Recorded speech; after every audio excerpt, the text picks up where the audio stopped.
In today's tech video, I'm going to give you a full review and a comparison between these Gotrax scooters here, the V1 and the V2, and tell you the details on both of them, the differences, and which one I think is better. Maybe help you decide on which one you want to get.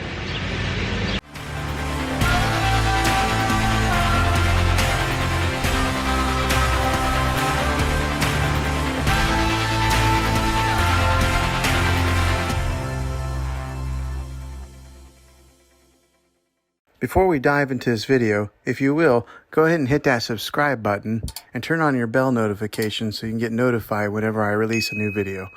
I'd love to have you back in the next one. Well, hey guys, Juan here. Thanks for stopping by my channel and checking out this video. So today we're going to talk about the differences on these two scooters that I have been riding for quite some time now. I bought them last summer.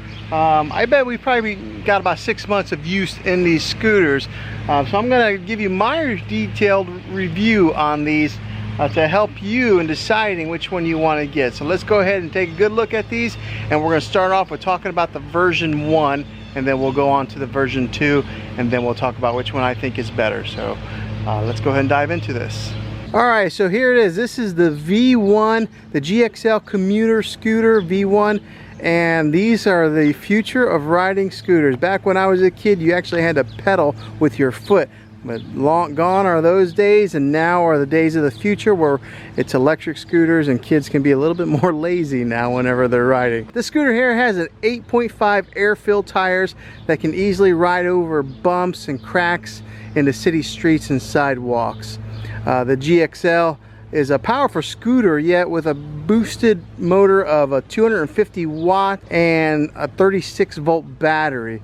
It speeds up to about 15.5 miles per hour and goes to about 9 to 12 miles in distance. Now the reinforced frame on this, the deck on here, the website says that it allows up to 220 pounds per rider, but I've seen people who weigh more than that get on these things and ride them just fine.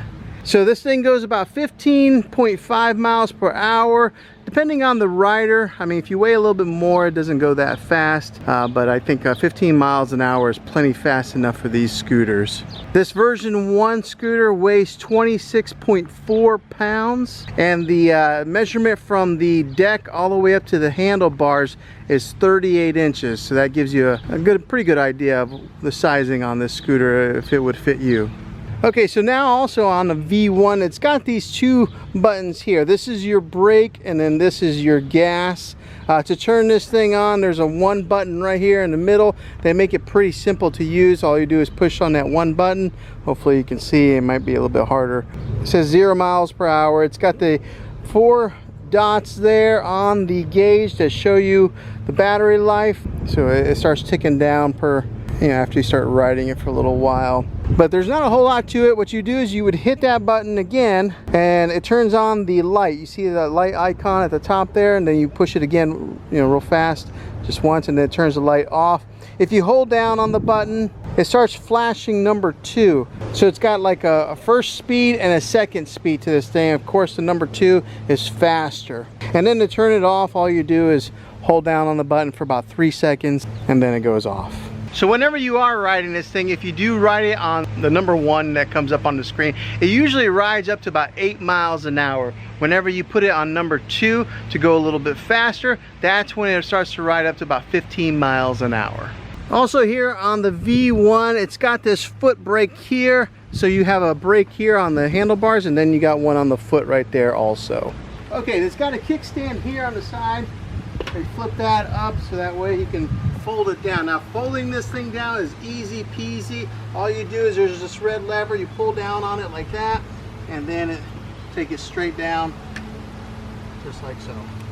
And then it locks into place, and then makes it easy for portability, taking it with you, pulling it, put it back in your car, and then to lock it or to unlock it, you just pull it up just like that, and then it locks into place, and then you're ready to start riding again. Okay, now behind this one here, we're going to talk about the V2. This is the GXL commuter scooter V2. It also features the 8.5 air-filled tires that can go over bumps and cracks in the city sidewalk. The GXL, it is a powerful scooter. This one also sports the 250 watt motor and a 36 volt battery, just like the V1. It also runs speeds up to 15.5 miles an hour and gives you a distance of 9 to 12 miles per battery charge. It's got that reinforced frame, just like the V1, that allows you to have a rider that weighs up to 220 pounds, but just like the V1, people who weigh a little bit more than that should not have any problem riding this thing. Now the V2 does weigh a little bit more. It comes clocking in at like 27 pounds versus 26.4 on the V1.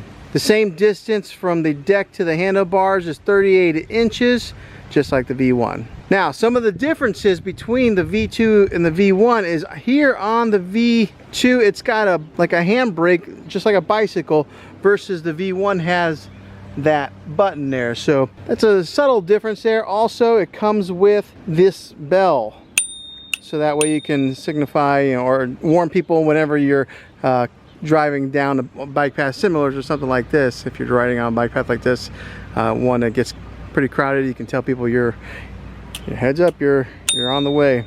Okay, another little difference on the V2 back here, as you notice, it doesn't have that foot brake like the V1 has right here. So I guess when it comes to preference, I mean, do you want to have your brake right here with a button, or do you want to have a handbrake here? So I don't know, that's just all a matter of preference. Myself, I kind of like the V1. I like having that button. My kids, they prefer having this brake right here, just like a bicycle. So I don't know, I mean, I think they usually cost the same whenever you do go buy them on Amazon, but it's all a matter of preference when it comes to the braking. Okay, so something else that's different with the V2 braking versus the V1 braking, as you can tell, the one button here, there's no wires. Now on the V2, since they did add this handbrake here, it's got this wire that goes all the way down and underneath the deck. So a little subtle difference there. Does it matter? No, it doesn't matter, because they got it so that it tucks right up against the bar there, real nice and tight, so it doesn't get in the way.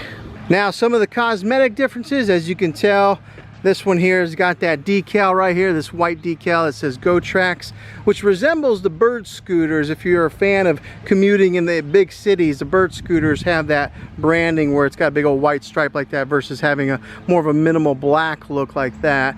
Also on the V2, they did put some new branding here on the front. It kind of tells you that if you hold it down for 1 second, it turns it on. If you hold it down for like, 5 seconds, it turns it off. It tells you about the headlight coming on. So it's got that branding right there. Also, it's got this little decal that tells you about the cruise control. Both scooters, if you press down and you're riding them for 10 seconds, the cruise control does kick on, and you don't have to sit there and hold the button the whole time while you're riding. You can just cruise along. And then to turn off the cruise control, all you do is hit the brake. Now, from a little bit of experience of riding these two, we did notice that the cruise control does kick on a little faster with the V1 than it does with the V2 here. It takes about 10 seconds for the cruise control to kick in. It takes about 15 seconds on the V2. So they're probably different with each scooter you buy. Who knows?